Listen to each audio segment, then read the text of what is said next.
Que nascer do dia bonito. São 5h12 agora. Hoje é dia 8. Tô bem na divisa entre o Ceará e o Rio Grande do Norte. Aqui é a BR-304. 5 e um pouquinho, né? A luz do sol começa a aparecer. Não sei se a câmera pega bem, mas tem toda aquela faixa amarela. E aí tem a faixa azul da noite. E da faixa amarela tem tipo uns raios que sobem e vão invadindo a faixa azul. Muito bonito. Isso aí é um quadro. Isso aqui pra mim é um quadro, é uma pintura, é uma obra de arte. Quem pintou esse quadro? Não, eu não quero usar nenhuma frase, nenhum argumento clichê. Eu tenho uma teoria que, na verdade, é bem racional sobre a existência de Deus, né? Eu tenho convicção de que Deus existe. E é uma teoria racional, não é uma coisa emocional ou é pela fé, eu sei, eu tenho fé. Não, eu acho até que a minha fé é meio fraca, mas eu tenho uma teoria racional de que Deus existe, né? E eu vou falar ela aqui nesse vídeo e eu vou aproveitar para agradecer também. E vou dizer como eu agradeço. Eita, o trânsito intensificou, né? Bastante gente. Vou pegar a estrada. Que céu bonito. Então, eu tenho alguns argumentos.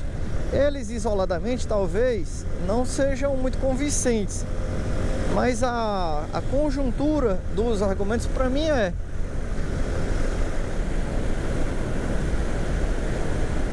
que é o quê? Tá piscando, tá gravando. Bom, primeiro, existe uma lei natural, se eu não me engano, chama entropia, que diz que as coisas, elas têm uma tendência natural de evoluir da ordem para desordem. Então as coisas, elas têm uma tendência a se acabar, a se desmanchar, a se destruir, se desfazer, né? Você organiza uma coisa e deixa com o tempo que o próprio tempo vai desorganizar aquela coisa lá. Você pega um copo, por exemplo, um copo de plástico, bota água nele, deixa ali em cima, a água vai estragar ou evaporar. As moléculas de água que estão todas juntas ali, elas vão evaporar, vão subir, vão virar vapor. Aquelas moléculas que estão formando aquele copo de água ali, aquela água que está contida naquele copo, as moléculas vão se desconectar uma das outras e vão se espalhar pelo céu, pelo universo. Pelo universo não, pelo céu, né, do planeta. O copo, ele vai levar 1000 anos, o copo de plástico, mas ele vai 1000 anos assim, eu não sei quanto tempo é mesmo, mas o copo vai se desmanchar, né? As coisas, uma folha que cai de uma árvore, cai no chão e ela se decompõe, né? Vira matéria orgânica, se mistura com o solo.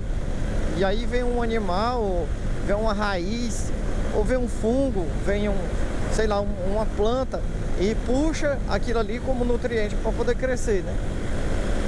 Então, tudo fora a vida, tudo tem uma tendência aí da ordem para desordem, inclusive a própria vida quando ela está em andamento. As nossas células vão se desmanchando, né? A nossa constituição física, a gente vai se acabando, né, com a idade. Só que para a gente surgir, para a vida surgir, você precisa de uma série de elementos que alguns cientistas, talvez por falta de criatividade ou por não saber mesmo exatamente o que dizer. Eu tô tremendo a minha voz porque tá frio. No Ceará, no Rio Grande do Norte, em pleno Nordeste, tá frio. Sim, os cientistas, por não saberem o que dizer, talvez, dizem que é o acaso gerou a vida. É um Big Bang e tal, aí gases e não sei o que no espaço formaram estrelas, aí formou planetas e não sei o que e tal, aí veio uma proteína de não sei o que se juntou com não sei o que, e de repente as coisas começaram a se juntar na ordem certa, e aí formou a vida.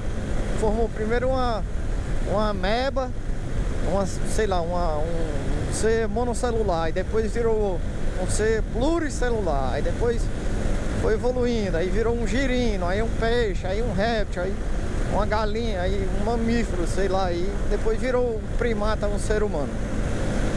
Segundo os evolucionistas, os cientistas que pregam a teoria de Darwin, da evolução, mais ou menos por aí. E, cara, isso não faz sentido pra mim. A vida é um negócio inexplicado, certo? Não tem uma explicação. O cientista pode pegar todas as moléculas e proteínas e matéria-prima que constitui a vida e pode juntar tudo ali e ainda assim não vai sair vida. O cientista pode juntar tudo, botar num canto só, dar um choque igual o Frankenstein e ainda assim não vai gerar vida. A vida é um negócio ainda que é um mistério. E aí a gente tem indo contra essa lei natural da entropia, se eu não me engano é entropia o nome. Você tem a formação da vida, A formação da vida, ela precisa de vontade, basicamente de duas células, que é um espermatozoide e um óvulo. Os dois se juntam e começam a se multiplicar e tal, e aí viram um ser humano, ou então um animal, ou seja o que for, Eu estou falando no caso do ser humano, mas no reino animal, no reino vegetal é tudo muito, muito parecido, Essa parte, de uma célula se fecundar e se juntar com outra e tal, isso se repete muito, Então, você precisa meio que pelo que eu vejo, você precisa meio que de uma vontade externa, uma força externa, algo que force, que empurre, que motive, que faça com que as células se mexam nessa direção. Não é o acaso, porque o acaso ele o acaso ele faz com que as coisas fiquem do jeito que estão ou vão tendendo a se relaxar, a se espalhar, a se perder, a se distanciar. Nosso universo está se expandindo. Aí isso aí os cientistas já comprovaram, com efeitos de comprimento de onda, de luz e tal, o efeito Doppler, enfim, uma série de coisas. Aí os cientistas já descobriram isso. O universo está se expandindo. Então as coisas estão ficando cada vez mais longe, as galáxias estão se desmanchando, as estrelas vão queimar todo o combustível que tem dentro delas, vão virar uma anã branca ou outras coisas lá que não sei. Tudo vai se acabar, o Sol vai engolir a Terra, ou então outros planetas, eventualmente eles vão se perder na órbita. As coisas vão se, por exemplo, você tem um planeta que está bonitinho aqui, vem um cometa, bate, destrói, desfacela tudo. As coisas elas sempre tendem a ir da ordem para desordem. Eu posso não estar sabendo explicar direito isso, mas se você pesquisar entropia ou da ordem para desordem, alguma coisa desse tipo, se você botar no Google, aí você vai ver o que eu tô dizendo. Essa é minha teoria sobre Deus. Eu acho que o fato de a gente não entender como funciona, por exemplo, as igrejas, todas elas, tanto muçulmana, católica, evangélica, todas elas fazem um trabalho muito bom, na minha concepção, lógico, tirando os defeitos, fazer um trabalho muito bom em tentar explicar e aproximar e fazer as pessoas entenderem Deus, o nosso Criador, que aí a gente pode chamar de Deus, ou outras religiões chamam outros nomes, porque na verdade tudo é a mesma coisa, só muda a forma como você interpreta aquilo ali. Tudo, na verdade, é um criador que ama a sua criatura e aí botou na terra e tal. Tudo se resume, o resto é detalhes. Então não tem a religião certa, todas as religiões estão certas, tudo é uma questão de detalhes de interpretação. E aí é o que eu acho que é onde peca, é porque o pessoal interpreta muito literalmente tudo que foi dito no passado, há 1000 anos, 2000 anos atrás, tudo que foi dito no passado é interpretado de forma literal. E as coisas não acontecem de forma literal, as coisas não são... A própria Bíblia fala que Jesus falou que... falou muito em parábolas, né? Pra gente poder entender e tal. E mesmo que você não acredite em Jesus sendo o enviado de Deus, né? Como forma divina, mesmo que você não acredite nisso, você não pode negar que Jesus existiu de fato, porque ele foi uma figura histórica, né? Isso é comprovado. Aí, mesmo que você não acredite em Jesus, Filho de Deus, mas não há o que negar que Jesus, figura histórica, existiu, né? De fato. Então, você tem as igrejas fazendo esse trabalho, tirando os defeitos, né? Você tem a igreja tentando aproximar, explicar as pessoas. Só que o problema para mim é que eles interpretam tudo muito literalmente. E aí eu gosto de pensar num exemplo que é assim, imagine um cientista num laboratório e ele tá trabalhando lá com uma bactéria, certo? E aí tá naqueles vidrinhos assim, ele bota a bactéria no microscópio e ele consegue ver a bactéria. Mas a bactéria não faz a menor ideia de que um ser humano existe, de que tem um ser humano, alguém, um outro ser que é muito maior do que ela, né? Maior de um jeito inexplicável. A bactéria não consegue, mesmo que a bactéria tivesse olhos, as dimensões do ser humano em comparação com a bactéria são tão desproporcionais que a bactéria não conseguiria entender a imagem. Eu acho que é a mesma forma como a gente olha para o espaço. As dimensões são tão descomunais que a gente explica mais ou menos o que a gente está vendo, mas a gente não consegue entender exatamente, né?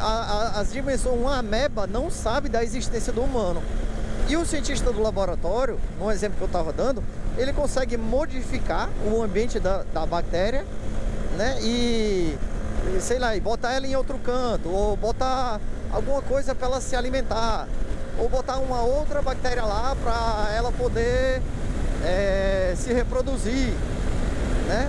Vou botar uma bactéria, vou botar outra bactéria lá para poder ver como é a reprodução, sei lá, não sei nem como as bactérias se reproduzem. Mas o cientista consegue fazer isso e a bactéria não tem a menor ideia de que tem alguém fazendo isso na vida dela lá. E da mesma forma, eu acho que a gente... por exemplo, eu acredito que Jesus é o enviado de Deus. Aí Deus é o nosso Criador. Aí eu não gosto de pensar na figura de Deus do jeito que a igreja prega. Eu gosto de pensar de forma lógica. Inclusive, tem o tal do Tomé, que era, acho que é discípulo, né, de Deus, era uma figura lá, era discípulo. Quando Jesus ressuscitou, ele ficou sem acreditar. Aí será mesmo que Jesus ressuscitou? Porque ele ficou questionando. Eu acho massa ele, porque é genuíno. Ele ficou questionando de verdade. E Jesus considerou ele de tal forma que Jesus chegou nele e disse assim: tá aqui, Tomé, ó, pega aqui na minha ferida aqui, ó, sou eu mesmo, né? Segundo diz a Bíblia. Então eu acho massa essa pegada de... Se você tá genuinamente desconfiado, ou se você não... Então você fala: será mesmo, Deus, que o Senhor existe? Será? Eu acho que existe. Eu acho que a vida, o universo funciona de um jeito que o cientista consegue explicar, mais ou menos, né? Ainda não conseguiu conectar a parte quântica da parte clássica ou da física mecânica, sei lá, um negócio assim, não tem um elo perdido. Mas a ciência meio que explica tudo, só que não explica a origem da vida. Ele sabe identificar, consegue ver a cadeia de DNA, consegue... Agora, como o DNA consegue armazenar códigos, códigos que vão determinar tudo que vai acontecer contigo na tua vida. Assim, fisicamente, né? Fisiologicamente.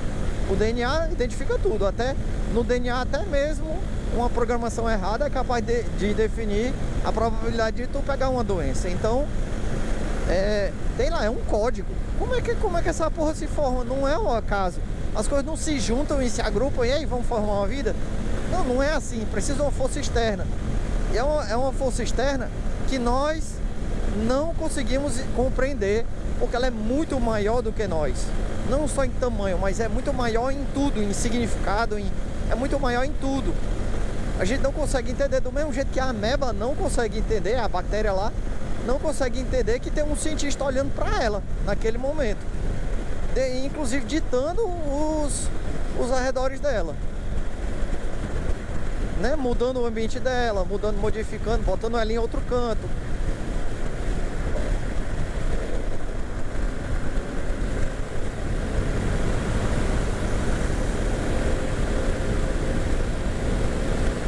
Aí, eu acredito que a gente tem um criador. Eu não sei qual o propósito. A Bíblia fala, Deus criou a gente para adorar. Não, eu acho que não foi isso não. Deus, eu não sei qual é o propósito. E a morte, eu não acho que seja o fim. Eu acho que é uma mudança de matéria. É uma mudança, a gente vai mudar. A gente não vai ser um fantasma assim. Eu acho que vai mudar a matéria. Vai mudar a forma como... A forma de existir vai mudar, pronto. Vai ter uma maneira diferente de existir. Eu acredito nisso. Aí você imagina, por exemplo, nosso Criador, ele pega e manda alguém dos dele, o filho, como a Bíblia diz, eu não... Pode ser que não seja exatamente o filho. Pode ser que o pessoal da época que veio pelo Criador, veio enviado pelo Criador, ele veio para explicar as coisas para as pessoas de um jeito que as pessoas eram capazes de entender. Por exemplo, se uma criança de 4 anos chega e pergunta assim, como foi que eu nasci?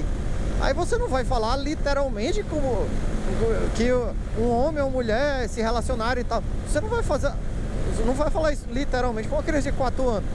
Você vai falar de uma forma lúdica, que a criança consiga entender.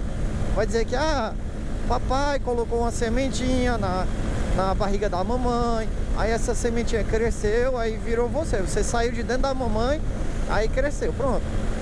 Sei lá, você falou de uma forma lúdica. Por isso eu acho, nosso Criador mandou gente aqui na Terra, porque ele viu que, sei lá, estava baldeado o negócio, que a gente estava vivendo de uma forma que estava provocando o nosso fim, né? E como ele é criador, ele quer ver a criatura se desenvolver. Aí diz, meu irmão, os humanos lá estão, ele mesmo causando o próprio fim. Então o que eu vou fazer? Eu vou enviar alguém na forma deles para poder explicar para eles como é que é o jeito ideal de viver. Aí mandou Jesus. Aí Jesus veio na forma humana, sendo o Filho de Deus. Eu acho que o Filho, ele foi dito que é filho, mas não é exatamente filho. Qual é o nosso conceito de filho?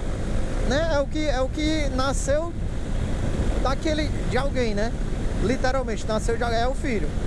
Então, eu acho que essa palavra filho é porque assim foi originado, né? De Deus. Enfim, eu não sei, isso é teoria louca da minha cabeça, mas pra mim faz sentido. E aí Jesus veio na Terra, aí ele veio para explicar para as pessoas, pessoal, primeira coisa aqui vocês têm um Criador, certo? Vocês não são obra do acaso não, vocês têm um Criador, que a gente chama de Pai, é Deus, certo? Vocês têm um Criador. E a segunda coisa que eu vim explicar é para vocês se dar bem uns com os outros, vocês cuidar uns dos outros, vocês são tipo irmãos. Aí vocês cuidando uns dos outros, vocês têm tudo para dar certo. Pronto, a mensagem de Jesus, os mandamentos e tal, não sei o que, tudo se resume a isso. Quando ele diz amar Deus sobre todas as coisas, não é o amor que o ser humano ele tem uma noção da palavra amor completamente deturpada do que é o amor que Deus quis dizer mesmo com amor. É porque nós somos limitados com o vocabulário que a gente tem. Aí você imagina, por exemplo, você tentando explicar para uma formiga o que é. Você não consegue. A formiga, ela tem um vocabulário, vamos dizer assim, limitado. Então, pense da mesma forma, o nosso Criador tentando explicar um negócio pra gente, e a gente com as capacidades limitadas. Aí então, a gente, o que Jesus veio falar foi que a gente tem um Criador e que todos nós somos iguais. Nós somos todos irmãos, né? Somos frutos da mesma criação. Cara, pra mim isso faz muito sentido. Aí ele foi embora dizendo assim, ó, um dia eu vou voltar, sei lá, o pessoal argumenta isso, né? O pessoal argumenta isso. Ah, um dia eu vou voltar, beleza. Eu tô de olho nesse carro aqui, ó. Colou muito aqui na... Normalmente eu vou pro acostamento, mas dessa vez eu não vou não. Vai passar no espremido. Não, passou até de boa. Valeu. Então, pra mim faz muito sentido. A minha teoria sobre Deus é mais ou menos essa, certo? Eu creio que ele existe, pra mim faz sentido. Seria a minha dedução lógica, né? Aí tem muito sentido. Por exemplo, tem o Sergião, né? O Sérgio Sacani. Eu já vi ele dizendo que não acredita em Deus. Aí falou os motivos dele lá e tal. Eu vi um videozinho curto, né? Então não vi muita coisa. Ele disse que não acredita em Deus. Tem muitos cientistas que não acreditam em Deus porque toma conhecimento de Deus baseado no que vê as igrejas falando. E as igrejas pegam tudo muito literal, as escrituras, as coisas, pega tudo muito literal. Se o cientista parar para raciocinar logicamente, para ele vai fazer sentido existir uma força maior. Aí, de onde veio a força maior? De como é esse criador?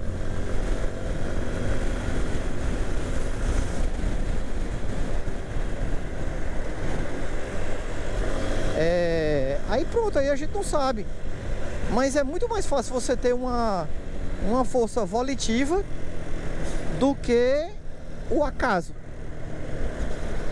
Muito mais fácil. Enfim, e essa é a minha teoria. E como é que eu agradeço? Eu agradeço com aquele sentimento.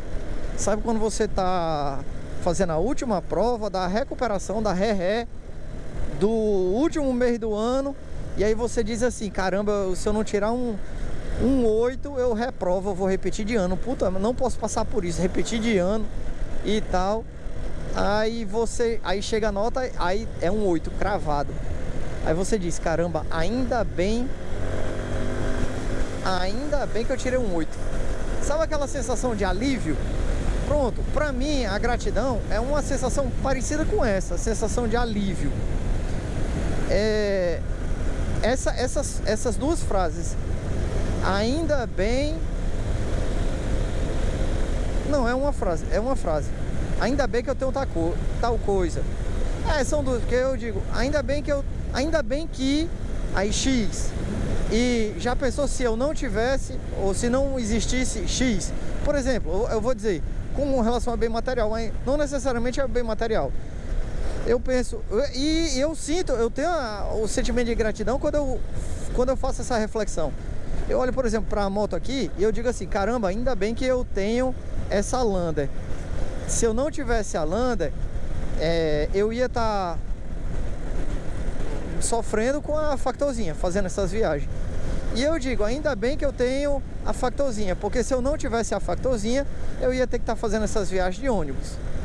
E aí eu penso, ainda bem se eu não tenho moto nenhuma, ainda bem que eu tenho o ônibus para eu vir. Porque se não tivesse ônibus para eu vir, como é que eu ia vir?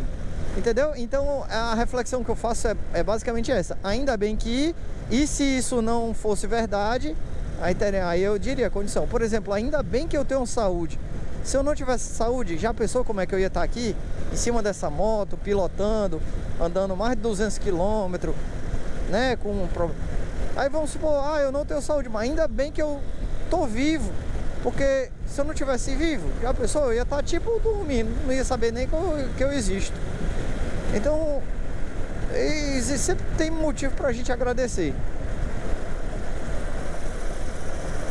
E é assim que eu me sinto grato. Eu penso, ainda bem que eu tenho um emprego.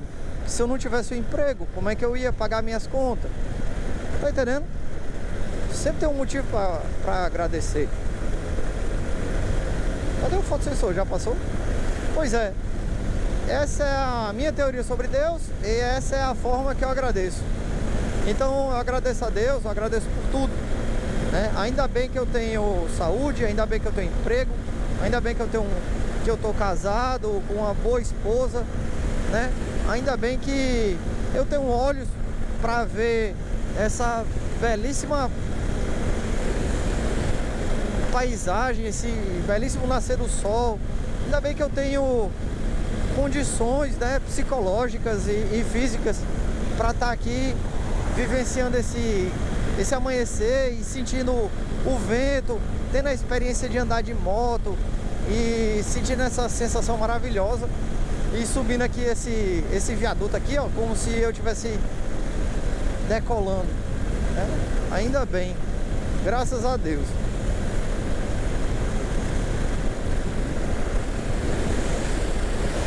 Ó, o sol vai já apontar ali. É isso, fui!